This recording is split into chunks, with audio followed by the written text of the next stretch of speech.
வணக்கம் நண்பர்களே. 34 ஹார்ட் டிஸ்க்குகள் பறிமுதல். சிக்கிய முக்கிய புள்ளி. அதிர்ச்சியில் ஸ்டாலின். மின்சார அலுவலகத்தில் ஹார்ட் டிஸ்க்குகள் திருடப்பட்ட விவகாரத்தில் யாருமே தப்பிக்க முடியாது என்று அமைச்சர் CTR நிர்மல்குமார் அதிரடி பேட்டி அளிச்சிருக்காரு. இன்று இந்த வழக்கில் முக்கிய திருப்பமாக மின் வாரிய ஒப்பந்த ஊழியர் கைது செய்யப்பட்டு அவரிடமிருந்து 34 ஹார்ட் டிஸ்க்குகள் பெங்களூரில் அதிரடியாக பறிமுதல் செய்யப்பட்டிருக்கு. சென்னை அண்ணா சாலையில் உள்ள தமிழ்நாடு மின் வாரிய தலைமை அலுவலகத்தில் கடந்த மே 16, 17 ஆகிய தேதிகளில் ஊழியர்கள் குறைவாக இருந்த நள்ளிரவு சமயத்தை பயன்படுத்தி நிலக்கரி கொள்முதல் டெண்டர் தொடர்பாக அதிமுக்கிய தரவுகள் அடங்கிய ஹார்ட் டிஸ்க்குகள் திருடப்பட்ட சம்பவம் தமிழக அரசியல் வட்டாரத்தில் பெரும் பரபரப்பை ஏற்படுத்தியிருக்கு. இந்த விவகாரத்தில் திமுகவை காப்பாற்ற முயற்சி நடப்பதா எதிர்க்கட்சி தலைவர் எடப்பாடி பழனிசாமி CBI விசாரணை கோரியிருந்த நிலையில் மின் வாரிய அலுவலகத்தில் நேற்று நேரில் ஆய்வு நடத்திய மின்சாரத்துறை அமைச்சர் CTR நிர்மல்குமார் செய்தியாளர்களுக்கு அதிரடி பேட்டி அளித்தார். அப்போது யாரையும் காப்பாற்றவில்லை, கண்டிப்பாக யார் குற்றம் செய்திருந்தாலும் தண்டனை பெற்று தரப்படும், யாரும் எதையும் மறைக்க முடியாது என சொல்லியிருந்தார். இது முக்கியமான திருட்டு ஆதாரங்களை மறைப்பதற்காக தான் இந்த திருட்டு வேலையில் ஈடுபட்டிருக்கிறார்கள் என கூறியிருந்தார். மேலும் செந்தில் பாலாஜி அமைச்சராக இருந்த காலத்தில் 7 லட்சம் ரூபாய் மதிப்புள்ள மின்மாற்றிகளை 13 லட்சம் ரூபாய்க்கு போலி கொட்டேஷன் கொடுத்து வாங்கியதால தான் இந்த வழக்கு CBI வரை சென்றிருக்கு என்றும், சோலார் மின்சாரம் மற்றும் சாம்பல் விற்பனையிலே புரோக்கர்களுக்கு பல லட்சம் கமிஷன் தரப்பட்ட கடந்த கால முறைகேடுகளை மூடி மறைக்கவே இந்த திருட்டு நடந்திருக்கு என்றும் நேற்று அமைச்சர் பகிரங்கமாக குற்றம் சாட்டியிருந்தார். திருடப்பட்ட ஹார்ட் டிஸ்க்குகளின் கூடுதல் பிரதிகள் வேறு இடங்களில் பாதுகாப்பாக இருக்கான். தற்போதைய அரசுக்கு எந்த பாதிப்பும் இல்லை என்று அவர் நேற்று தெளிவுபடுத்தியிருந்தார். அமைச்சர் இந்த அதிரடி புகார்களை முன்வச்சதை தொடர்ந்து மின்வாரிய அதிகாரி மலர்விழி கொடுத்த புகாரின் பேரில் சிந்தாதாரிப்பேட்டை போலீசார் நடத்திய தீவிர விசாரணையில் இன்று இந்த வழக்கில் மிக பெரும் திருப்பமாக 34 ஹார்ட் டிஸ்க்குகள் அதிரடியாக பறிமுதல் செய்யப்பட்டிருக்கு. CCTV காட்சிகளின் அடிப்படையில் மின் வாரிய ஒப்பந்த ஊழியரான கோபிநாத் என்பவரை காவல்துறையினர் இன்று கைது செய்து விசாரணை நடத்தினாங்க. அதில் அவர் அந்த அதிமுக்கிய ஹார்ட் டிஸ்க்குகளை பெங்களூருவுக்கு கொண்டு சென்று ரகசியமாக விற்பனை செய்தது தெரிய வந்திருக்கு. இதனை அடுத்து கோபிநாத்தை பெங்களூருவுக்கு நேரில் அழைத்து சென்ற தனிப்படை போலீசார் அங்கு மறைத்து வைக்கப்பட்டிருந்த மொத்தம் 34 ஹார்ட் டிஸ்க்குகளையும் இன்று அதிரடியாக பறிமுதல் செஞ்சுருக்காங்க. மேலும் கோபிநாத்திடமிருந்து இந்த டிஸ்க்குகளை விலைக்கு வாங்கிய பெங்களூருவை சேர்ந்த நபரையும் இன்று சென்னைக்கு கொண்டு வந்து போலீசார் தீவிர விசாரணை வளையத்தில் கொண்டு வந்திருக்காங்க. மின்சாரத்துறையில் வெளிப்படைத்தன்மையை கொண்டு வர புதிய டெண்டர் பாலிசி விரைவில் அமலாகும் என்றும், பொதுமக்கள் பயன்பாட்டிற்காக இன்று முதல் மின்வெட்டு விவரங்கள் வெளிப்படையாக சொல்லப்படும் என்றும் நேற்று அமைச்சர் உறுதியளித்திருந்த நிலையில் இன்று ஒப்பந்த ஊழியர் கைது செய்யப்பட்டு 34 டிஸ்க்குகள் பறிமுதல் செய்யப்பட்டிருக்கு. இது மின்சாரத்துறையில் பெரும் பரபரப்பை ஏற்படுத்தியிருக்கு.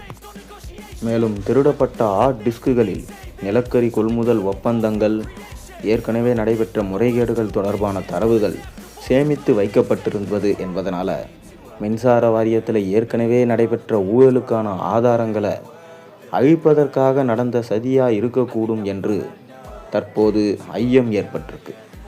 மின்சார வாரிய தலைமை அலுவலகத்தில் 18 ஹார்ட் டிஸ்க்குகள் திருடப்பட்டதாக கூறப்படும் போதிலும் இதுவரை 8 ஹார்ட் டிஸ்க்குகள் காணாமல் போனதாக மட்டுமே காவல்துறையில் புகார் அளிக்கப்பட்டது. உண்மையில் 32 ஹார்ட் டிஸ்க்குகள் காணாமல் போயிருக்கு என்று சொல்லப்படுது. அதை தற்போது பறிமுதலும் செஞ்சிட்டாங்க. மின் வாரிய தலைமை அலுவலகத்திற்குள்ள வெளியாட்கள் நுழைய வாய்ப்பே இல்லை. எனவே மின் வாரிய அதிகாரிகள் துணை இல்லாமல் இந்த திருட்டு நடந்திருக்க முடியாது என சந்தேகிக்கப்பட்டது. அதே போல தான் கோபிநாத் என்பவர் ஆள் நடமாட்டம் இல்லாத நேரத்தில் தான் உள்ளே புகுந்து இந்த ஹார்ட் டிஸ்கை திருடி இருக்காரு. தமிழ்நாட்டின் மிக முக்கியமாக 10 அரசு அலுவலகங்கள் பட்டியலிட்டால் அதில் மின்சார வாரிய தலைமை அலுவலகமும் கண்டிப்பாக இடம்பெறும். இவ்வளவு முக்கியத்துவம் வாய்ந்த அலுவலகத்தில் கடந்த 5 ஆண்டுகளாகவே கண்காணிப்பு கேமராக்கள் வேலை செய்யவில்லை என்றும் தரகர்கள் நடமாட்டத்தை கண்காணிக்க கூடாது என்பதற்காக திட்டமிட்டே இவ்வாறு செய்யப்பட்டதாகவும் குற்றச்சாட்டு வந்தது. மேலும் தமிழ்நாட்டில் அதிக ஊழல் நடைபெறும் துறைகளில் மின்சாரத்துறை மிகவும் முக்கியமானது. ஆனால் மின் வாரிய தலைமை அலுவலகத்தில் ஹார்ட் டிஸ்குகள் திருடப்பட்டிருக்கு. ஊழல்களுக்கான ஆதாரங்களை அழிப்பதற்காக தான் இவ்வாறு செய்யப்பட்டதா? 5 ஆண்டுகளுக்கு மேலாக கண்காணிப்பு கேமராக்கள் செயல்படாதது ஏன் என்பது குறித்து தற்போது விசாரணை நடைபெற்று வருது. பிடிப்பட்ட கோபிநாத்தை விசாரணை வளையத்திற்குள் தற்போது கொண்டு வந்துட்டாங்க. அவர் சொல்லப்போகும் திடுக்கிடும் விஷயங்களிலிருந்து தான் திமுகவோட மாஜி அமைச்சர்கள் சிக்குவார்களா அல்லது செந்தில் பாலாஜி சிக்குவாரா என தற்போது விசாரணை போய்கொண்டிருக்கிறது. அவர் சிக்கும் பட்சத்தில் அவரது ஜாமீன் ரத்து செய்யப்பட அதிக வாய்ப்பு இருப்பதாக சொல்லப்படுகிறது. மேலும் சுதந்திர போராட்ட வீரர் காயிதே மில்லத்தின் பிறந்த நாள் இன்று தமிழகம் முழுவதும் கொண்டாடப்பட்டு வருது. காயிதே மில்லத்தின் 131வது பிறந்த நாளை முன்னிட்டு இன்று அரசு சார்பில் மரியாதை செய்யப்பட்டது.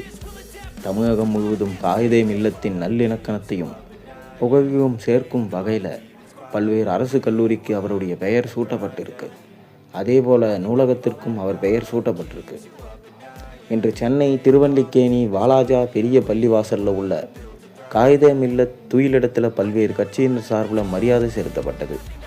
இந்த நிகழ்வில் தமிழக முதல்வர் விஜய் கலந்து கொண்டார். அமைச்சர் ஆனந்த், ஆதவர்ஜுனா, சிறுபான்மை நலத்துறை அமைச்சர் ஷாஜகான், இந்திய யூனியன் முஸ்லீம் லீக் கட்சி தேசிய தலைவர் காதர் மொய்தீன், தமிழக வெற்றிக் கழக நிர்வாகிகள், சட்டமன்ற உறுப்பினர்கள் என பலரும் கலந்து கொண்டாங்க. தொடர்ந்து திமுக சார்பில் மரியாதை செலுத்த ஏற்பாடுகள் செய்யப்பட்டது. அப்போது காங்கிரஸ் சார்பில் மரியாதை செலுத்துவதற்காக அக்கட்சியின் மாநில தலைவர் செல்வ பெருந்தகை வந்திருந்த நிலையில் அவருடைய வருகைக்கு திமுகவினர் எதிர்ப்பு தெரிவித்தாங்க. செல்வ பெருந்தகை உள்ளிட்ட காங்கிரஸ் கட்சியினர் வந்தபோது திமுகவினர் சிலர் துரோகி துரோகி என கோஷங்களை எழுப்பியதால் அங்கு பரபரப்பான சூழல் ஏற்பட்டது. சிறிய தள்ளுமுள்ளும் ஏற்பட்டது. தேர்தல் முடிந்தது, நன்றி சொல்லக்கூட வரவில்லை, இப்போது வருகிறாயா என பலர் கூச்சலிட்டாங்க. இதனால் அங்கு பரபரப்பு ஏற்பட்டது. பின்னர் திமுகவினர் மரியாதை செலுத்திவிட்டு சென்ற பின்தான் மரியாதை செலுத்துவதற்காக செல்வ பெருந்தகை மரியாதை செலுத்தாமலே அங்கிருந்து வெளியேறினார். அதைத் தொடர்ந்து அங்கு வந்த திமுக தலைவர் மு.க. ஸ்டாலின், உதயநிதி ஸ்டாலின், முன்னாள் அமைச்சர் சேகர்பாபு ஆகியோர் காயிதே மில்லத் நினைவிடத்தில் மரியாதையை செலுத்தினாங்க. இதிலிருந்து இனி திமுகவும் காங்கிரஸும் எப்பொழுதும் ஒன்று சேர வாய்ப்பே கிடையாது. மேலும் திமுக பிஜேபியோடு ஒன்று சேருமா என்கின்ற அரசியல் கணக்குகளும் தற்போது சொல்லப்படுது. நீங்கள் என்ன நினைக்கிறீங்க? உங்கள் கருத்துக்களை மறக்காமல் கீழே கமெண்டின் வாயிலாக தெரிவிங்க.